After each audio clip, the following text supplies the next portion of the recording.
vamos a ver los sinópticos, lo que vamos a hacer es lo siguiente. Comenzamos por el más antiguo de los sinópticos según los estudiosos, que es el Evangelio de Marcos. Vamos a hacer Marcos, Mateo, Lucas. Entonces, no sé si tienen, no les dije, si tienen el Evangelio a mano, ¿tienen el Evangelio? Búsquenlo. Vamos, porque es importante, así trabajamos con la palabra.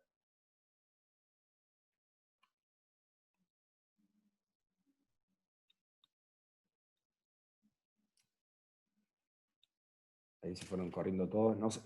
Guarda, no se vayan a pegar en su casa. Marcos, dijiste. Si acaban de encerar, no se patinen. Juan Martín, Marcos, dijiste. Abrimos el Evangelio de Marcos. Bien.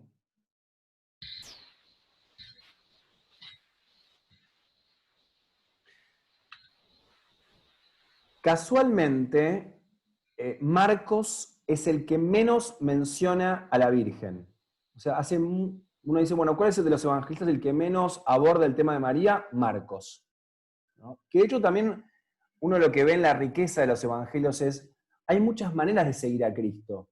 Así como hay muchas espiritualidades. Ustedes conocerán gente que es muy mariana, muy devota de la Virgen, y otra gente que no tanto. Y no por eso es menos cristiana. Nosotros sabemos que siempre decimos, María, Jesús el camino, María el atajo, con María Jesús. Hay muchos lemas marianos lindísimos de nuestra fe y es importantísima, pero no todas las personas son tan devotas de la Virgen. Bueno, de los evangelistas, digamos que Marcos es el que menos la menciona. Vamos a ir al Marcos 3, 21.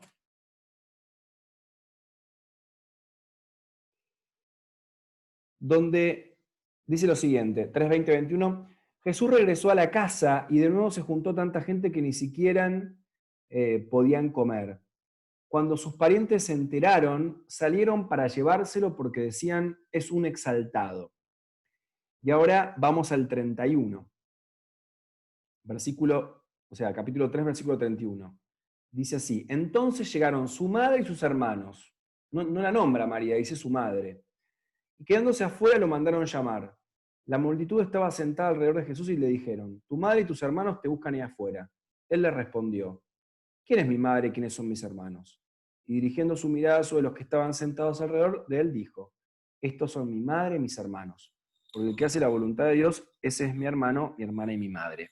Este pasaje, donde María aparece como de costado, con los que se llaman los hermanos de Jesús, tema que vamos a ver, porque recuérdense que hay más adelante, cuando prolonguemos la formación, vamos a ver los dogmas marianos. Nosotros decimos que María fue siempre virgen. Ese dogma de fe, ¿cómo lo fundamentamos en la Escritura? Tenemos que estar atentos para descubrir los datos que brotan de la Escritura para poder hacer esa afirmación. Por supuesto que vamos a decir lo que dice la Iglesia, pero acá es como ir, bueno, vamos a la fuente de lo que la Iglesia afirma. Y vemos que ya se habla de hermanos y de la madre, y hay una tensión. Jesús en su vida pública no es que dice, bueno, discúlpenme, suspendemos la predicación porque mamá me necesita.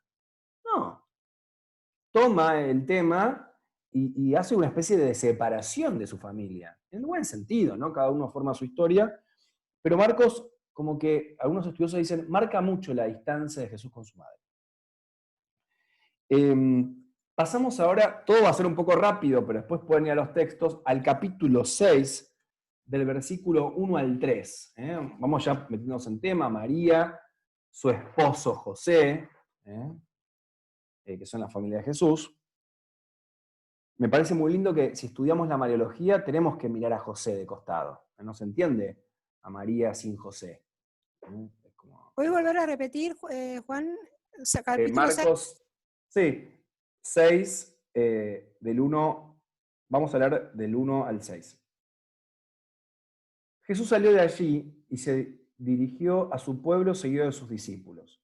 Cuando llegó el sábado comenzó a enseñar en la sinagoga, y la multitud que lo escuchaba estaba asombrada y decía, ¿de dónde saca todo esto? ¿Qué sabiduría es esa que le ha sido dada y esos milagros que se realizan por sus manos? ¿No es acaso el carpintero, el hijo de María, hermano de Santiago, de José, de Judas y de Simón? ¿Y sus hermanos no viven aquí entre nosotros? Y si Jesús era para ellos un motivo de tropiezo o de escándalo, ¿no? Bueno, fíjense que acá sí, es la primera vez que Marcos dice el hijo de María y lo designa a Jesús como el hijo del carpintero. Quiero que se detengan en este texto porque vamos a ver la sinopsis, o sea, después vamos a ver qué dice Mateo y qué dice Lucas sobre este mismo aspecto. Fíjense que a José no lo nombra.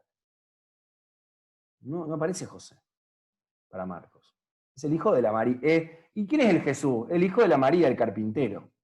Y eso para ellos era un obstáculo para entender que fuera un maestro de la ley. Los maestros de la ley se dedicaban a estudiar, no a trabajar con la madera. El trabajo con la madera, el trabajo de pescador, era un buen trabajo, pero eran las personas que se dedicaban al mundo intelectual religioso, no hacían esas tareas. ¿Se entiende? Como es una especie de desprecio. Es como digan, ¿qué hace el Juan Martín predicando? ¿No es el taxista? Y yo podría ser taxista y cura, digamos, no me daría el tiempo, pero no tiene nada de malo ser taxista. Pero como que, bueno, un taxista en todo caso te cuenta de la vida. Bueno, algo así le dicen a Jesús, y hay una especie de desprecio. Y además una sutileza de que parece que no tiene papá. Porque eso queda en Marcos. Bien. Vamos ahora a comparar, como les dije. Vamos a ir primero a Mateo 13, 53, 58. Estamos con los sinópticos, vamos a ir y venir. Vamos a leer este pasaje, pero como lo relata Mateo. Después les voy a contar algunas cosas de Mateo, mientras les comento que Marcos sobre todo le predica a cristianos venidos del mundo pagano, o sea, que no son hebreos, mientras que Mateo sobre todo le está hablando a cristianos que vienen del mundo hebreo. Después lo vamos a ver eso también. Mateo, Juan Martín, Mateo 13. Del 53 al 58. ¿Alguien quiere leer? ¿Se anima? Traten de buscar, dale, las diferencias con el que acabamos de leer. ¿Vieron con los juegos que uno ve las dos imágenes y hay que buscar diferencias?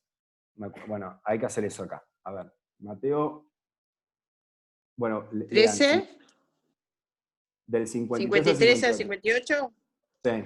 Cuando Jesús acabó estas parábolas, partió de allí y viniendo a su tierra les enseñaba en su sinagoga, de tal manera que decían maravillados, ¿de dónde le viene a esa sabiduría y esos milagros? ¿No es este el hijo del carpintero? ¿No se llama su madre María y sus hermanos Santiago, José, Simón y Judas? ¿Y sus hermanas no están todas entre nosotros? Entonces, ¿de dónde le viene todo esto? Y se escandalizaban a causa de él. Mas Jesús les dijo, un profeta solo en su tierra y en su casa carece de prestigio, y no hizo allí muchos milagros a causa de su falta de fe. Bien, acá que no tan distinto. Que no habla, no, sí. Guarda que tan, menciona a las hermanas también. Menciona a los hermanos, es motivo de escándalo. Acuérdense que están muteadas, yo veo que algunas mueven los labios, pero tienen los micrófonos apagados. Dice, parece una pavada, pero dicen, este es el hijo de... Acá sí nombra al padre. Es el hijo del carpintero. No dice el carpintero, dice el hijo del carpintero. ¿El hijo del carpintero? Bien. Vamos ahora a Lucas, y después hacemos una palabrita respecto a este pasaje que me pareció interesante, que después se los dejo como para que ustedes, si después tienen tiempo, leerlos como si fueran en columnas y van a ver la riqueza de cada uno de los evangelistas para hablar de este hecho puntual. Evidentemente Jesús generó cierta controversia entre los suyos cuando empezó su vida pública. Acuérdense que Jesús comienza a predicar a los 30 años. O sea, hasta los 30 años vivía con María, pensamos, y con su familia.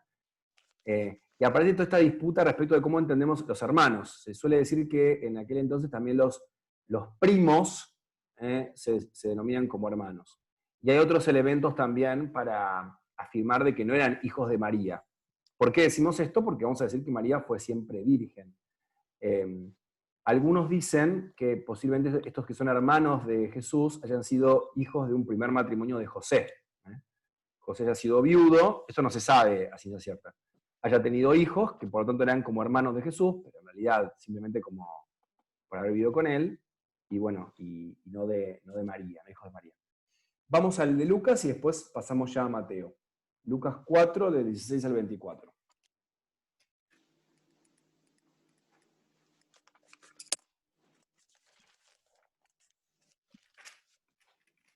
¿Querés que lea, Juan? Dale. Jesús fue a Nazaret, donde se había criado. El sábado entró como de costumbre en la sinagoga y se levantó para hacer la lectura. Le presentaron el libro del profeta Isaías, y abriéndolo encontró el pasaje donde estaba escrito: El Espíritu del Señor está sobre mí, porque me ha consagrado por la unción. Él me envió a llevar la buena noticia a los pobres y a anunciar la liberación a los cautivos y la vista a los ciegos, y dar libertad a los oprimidos y proclamar un año de gracia del Señor. Jesús cerró el libro, lo devolvió al ayudante y se sentó. Todos en la sinagoga tenían los ojos fijos en él. Entonces comenzó a decirles: hoy se ha cumplido este pasaje de la Escritura que acaban de oír. Todos daban testimonio a favor de él y estaban llenos de admiración por las palabras de gracia que salían de su boca. Y decían: ¿no es este el hijo de José?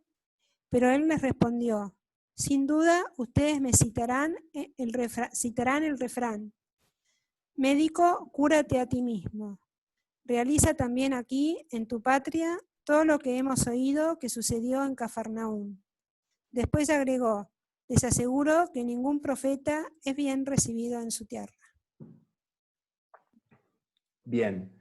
Fíjense que lo que le agrega Lucas, bueno, no nos aporta tanto para la parte de María, pero sí que es más frondoso para describir. Dice, de hecho, ¿qué texto lee Jesús? ¿De qué texto predica? Y lo cita. Y después, bueno, acá otros, el hijo de José. Fíjense cómo dice, hijo de María, hijo del carpintero, sin nombre. En cambio, Lucas dice hijo de José. Vamos a ver que Lucas es uno de los que más le dedica a la familia de Jesús, a los evangelios de la infancia. Y bueno, abuelo de pájaro, vemos como Marcos, podemos decir María, aparece muy poco, pero aparece. Vamos a Mateo. El evangelio de Mateo, vamos a comenzar. Fíjense que Mateo comienza con la genealogía de Jesús, como la prosapte. ¿De dónde viene Jesús? En esto tenemos que comparar la genealogía de Mateo con la de Lucas. Lucas hace descender a Jesús de Adán. En cambio, Mateo, que le está preocupado por mostrar que Jesús es un verdadero judío, lo hace descender de Abraham. Ahora, yo quiero que ustedes presten atención con esto del tema de la concepción virginal y por obra del Espíritu Santo, según narra la Escritura. No voy a leer la genealogía porque es muy larga. Pero aparecen algunas mujeres que llaman la atención, porque acuérdense que el linaje judío se transmite por padre.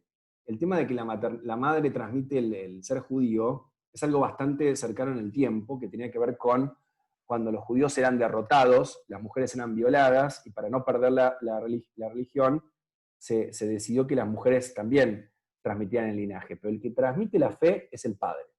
Por eso fíjense que Moisés dice, el Dios de mis padres, no dice el Dios de mi madre, obviamente que cumplía otro rol la mujer en aquel entonces, tenían un segundo plano, claramente. Entonces fíjense, dicen, Abraham fue padre de Isaac, Isaac padre de Jacob. Esta genealogía habla de los padres. Dicen, pero bueno, Parejo Martín, qué machista, violencia de género. Bueno, estamos leyendo un texto que tiene muchos años.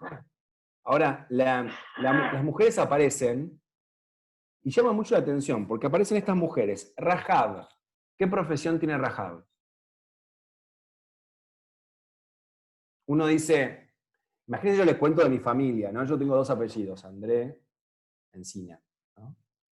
Bueno, no sé, mi tío abuelo era poeta, mi abuela se dedicaba a la pintura, Felicitas, mi tía, era profesora en la UBA de literatura. Yo les contaría lo bueno, ¿no es cierto? Bueno, Rahab, les cuento, es una prostituta, Rahab. O sea, en la genealogía de Jesús hay una prostituta, divino, ¿no? Llama la atención. Ruth, hay un libro de Ruth, es una extranjera. Uno dice, ay, padre, nosotros somos reabiertos en Argentina, amamos a los extranjeros. Bueno, sí, lógicamente a los judíos les costaba un poco el tema de los extranjeros.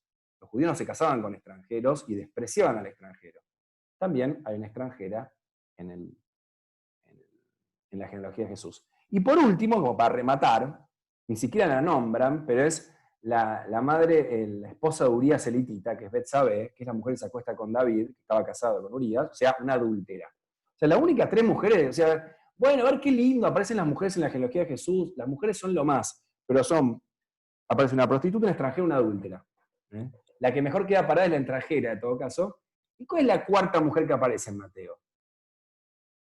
Fíjense, cuando ustedes lean, dice, por ejemplo, Salmón fue padre de Boz, y la madre de este, o sea, la madre de Salmón fue Rahab. La madre fue Rahab. Después cuando la nombra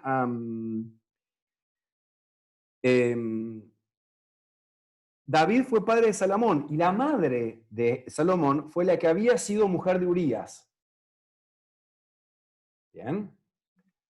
Pero llegamos al final, muy interesante porque hay un cambio en la narración que da cuenta de una realidad muy profunda. Jacob fue padre de José, el esposo de María, de la cual nació Jesús, que es llamado Cristo. No dice que José sea el padre de Jesús. Y ese detalle es muy importante porque dice que José es esposo de María. Tenemos el desposorio de José y María acá en el templo, muy lindo. Y que de ella nació, o sea, no dice madre, sino de la cual nació. Esa maternidad es una maternidad muy particular. Todo el resto de maternidades no les tengo que explicar cómo fue, pero las de María fue distinta. Bueno, eso es la genealogía es muy importante, y las mujeres que aparecen son muy importantes. Ahora, todos esos nacimientos fueron en circunstancias extraordinarias, una extranjera, una prostituta, una adúltera. Y en el final, coronando esa gloria, pero de otro modo extraordinario, aparece el nacimiento, la concepción virginal de María. Bueno, vamos entonces a saltar a Mateo 13, creo que esto lo vimos, no. Vamos a Mateo 2. Mateo 2, versículo 3.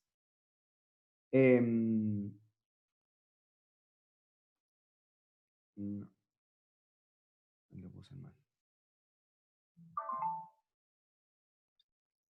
No, versículo 13, perdón, se los leo yo, que es el tema del exilio de Jesús y María a Egipto. Después de la partida de los magos, el ángel del Señor se apareció en sueños a José y le dijo, levántate, toma al niño y a su madre. No dice, toma a tu hijo. Entiendo que para ustedes es obvio, sabemos que María es madre, o sea, vamos a corroborar eso, pero siempre es bueno saber las fuentes bíblicas. Se cuida mucho. Después hay otro, cuando el ángel le habla a José, le dice siempre, tomas a la madre y al niño. No dice, lleva a tu hijo, a tu familia. ¿Entiendes? Eso es muy importante para reforzar esta idea de que José es un padre adoptivo. María era su prometida, que lo vamos a ver clarísimo en Lucas. Acuérdense que no se escandalicen, pero no había matrimonio como ahora. En el tiempo de Jesús, el hombre iba, un día iba a buscar a la prometida y se la llevaba a su casa, y a partir de ahí quedaban casados. ¿Qué es lo que dice María? Lo vamos a ver en Lucas. ¿Cómo puede ser esto? Yo todavía no he conocido varón. O sea, ya estaba la expectativa de conocer al varón. Acuérdense que conocer en hebreo es hacer experiencia del otro, o sea, tener relaciones sexuales. María, en ese ser prometida de José, en ese lapso, cuando ella no vivía con él, queda embarazada. Se complica todo, pero bueno. Eso lo vamos a ver en Lucas. Mateo destaca el lugar del padre, porque es bien hebreo, el padre es muy importante, y José viene del linaje davídico, pero José no es el papá de Jesús. Hay un linaje mucho más santo que viene del Espíritu Santo. Bien, vamos ahora a Lucas. Lucas tiene un montón sobre la Virgen, es el que más, de hecho los misterios gozosos, ya estamos medio yendo el tiempo, vamos al Evangelio de Lucas al comienzo, los 2 primeros capítulos. La genealogía en Lucas recién está en el capítulo 3, o sea, Lucas le dedica 2 capítulos a la infancia de Jesús, donde María es muy protagonista, y recién en el capítulo 3 va a hablar de la genealogía que remonta hasta Adán. Y casualmente en el Evangelio de Lucas no aparece ninguna mujer en la genealogía. Ninguna es mencionada. O sea que digamos que Mateo es más abierto que Lucas respecto al mundo feminista, podría ser. Bueno, En Lucas, María aparece destacada en primer plano. Tenemos los textos más lindos, todos los misterios gozosos que ustedes saben del Rosario, que en el Templo del Socorro los tenemos, retratados en la cúpula, en la Anunciación, donde María es designada con un título muy importante, no está ningún otro evangelista. María llena de gracia. Ese título, uno dice, bueno, qué lindo saludo. No, es importantísimo. ¿Por qué? Cuando hablemos de que María fue concebida sin pecado original, tiene que ver con ese saludo. O sea, por los méritos, en previsión de los méritos de Jesucristo, María nació de una manera distinta, porque Dios lo quiere, porque Dios es libre y puede hacer lo que quiere, pero María nació intocada del pecado original, a diferencia de todos nosotros. Y no tuvo contacto con el pecado, por eso fue asunta al cielo. La asunción que vamos a celebrar es consecuencia de que en María no hay pecado. Como no hay pecado, no hay muerte como la conocemos nosotros. Hay paso a la vida beatífica, de gloria con Dios, pero no muere María como morimos nosotros. Se habla de la dormición de María, la asunción, pero no muere porque no tiene pecado. El ángel la designa entonces como la llena de gracia. Primer misterio gozoso, Anunciación, donde está Parejo Martín en el Evangelio de Lucas.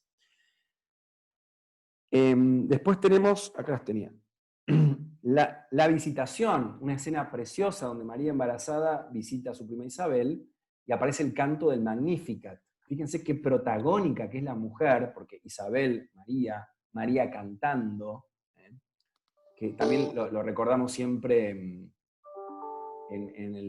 la oración del Dios te salve María, bendito es el fruto de tu vientre, quién soy yo para que la madre de mi Señor me venga a visitar, y ahí viene el canto de alegría de María. Ese canto es muy importante porque nos conecta con toda la historia de la salvación. Si ustedes van a una lectura muy linda que es la de que la leemos todas las vigilias pascuales, que es cuando el pueblo hebreo atraviesa el Mar Rojo, después se canta un salmo que es el canto de David. Pero la historia ha dejado en segundo plano a Miriam, perdón, el canto de Moisés, la hermana de Aarón y de Moisés, que también canta esa victoria. Miriam va liderando, acuérdense que el nombre Miriam y María son semejantes. Miriam va cantando con las tinajas la victoria que acaba de cantar Moisés. Siempre las mujeres van atrás, pero la Biblia la pone a Miriam. De alguna manera este canto del Magnificat que dice, derriba del trono de los poderosos y enaltece a los humildes. ¿Quién es María? Es la llena de gracia, pero heredera de las pobres mujeres de todas las mujeres, pero de las pobres mujeres de la historia. La abusada, la adúltera, la prostituta, la extranjera. Esa mujer que ocupa siempre un lugar secundario, en María ocupa el primero de los primeros lugares. El apóstol más importante viene muy, muy atrás de María, porque ninguno es lleno de gracia. Ninguno tiene esa gloria que la tiene María por haber nacido así y haber dicho que sí al plan de Dios. Muy importante esto, y vamos terminando, pero lean atentamente en la Anunciación, cuando María dice, María hace como una protesta, porque dice, ¿cómo puede ser esto si yo todavía no he conocido, no he tenido contacto con ningún hombre? María queda embarazada virginalmente, y eso no es que lo inventamos nosotros porque nos encanta el cuento, sino porque somos fieles al texto de Lucas. Está clarísimo en los términos hebreos que los comprometidos no tenían, había así mucho concubinato como hay ahora en los tiempos de Jesús, ¿bien? Pero durante el tiempo del compromiso no había convivencia. Así que María no tuvo ningún tipo de contacto con José antes de este momento. Después tenemos el otro misterio gozoso, que es la presentación del niño Jesús en el templo, también está en las profecías de Simeón y de Ana sobre María. Está una espada atravesará tu corazón, anticipando ese momento doloroso en la cruz. Y el nacimiento lo pasamos, que es muy lindo también, donde aparece este texto de que María guardaba estas cosas en el corazón. María, la mujer mística, que va rezando lo que acontece y va descubriendo que ha recibido un misterio mucho más grande que lo que ella puede comprender. Pero como sabe eso, no renuncia a la comprensión, sino que contempla y atesora en el corazón. Acoge, guarda, reza. En el perdido allá en el templo vemos una tensión de crecimiento, también está retratado acá en el templo, todos los misterios gozosos marianos, donde aparentemente José y María se lo olvidan a Jesús y lo encuentran al tercer día. Acuérdense que el tercer día tiene que ver con la resurrección, y Jesús entre los doctores de la ley, y de alguna manera hay un primer como encontronazo, porque María le llama la atención a Jesús. Eso es también bueno que lo pensemos. José y María le enseñaron a caminar a Jesús, le enseñaron a leer a Jesús, lo retaron, le llamaron la atención. Y Lucas es el que más nos trae anuncios de María, ¿no? Y por último, lo de la genealogía, que era distinta. Fíjense que ni siquiera aparece Eva. Eva no aparece en la genealogía de Lucas, aparece Adán. Les viene de los varones.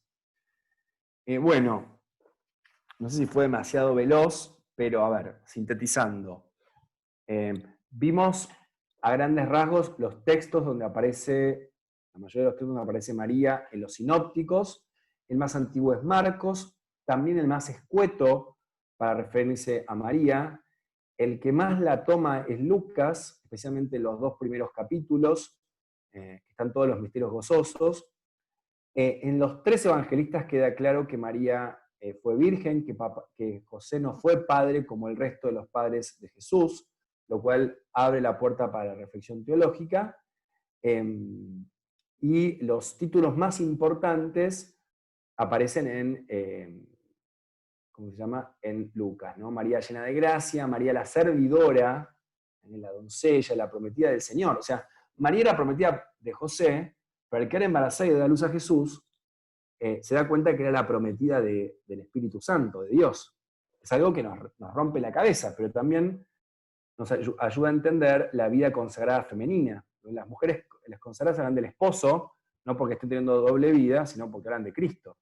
Dice, pero ¿cómo Cristo va a ser esposo? Bueno, al modo en que la Virgen fue desposada en el Espíritu Santo, ¿se entiende? Como esa dimensión esponsal y fecunda la viven especialmente las vírgenes consagradas, que tienen su modelo máximo a María.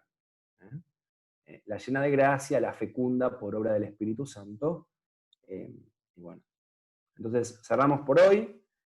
El próximo miércoles, yo les dejé también algunos textos para que vayan viendo.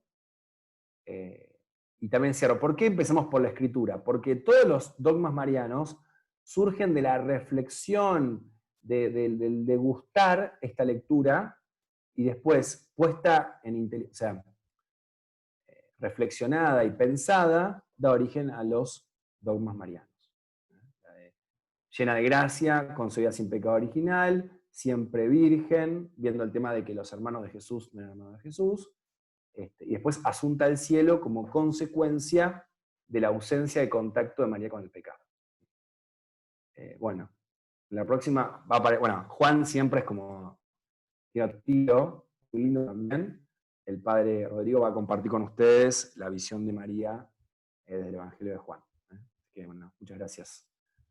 Gracias, Juan Martín. Que Dios la bendiga. Chau, chau. Gracias. Chao, buenas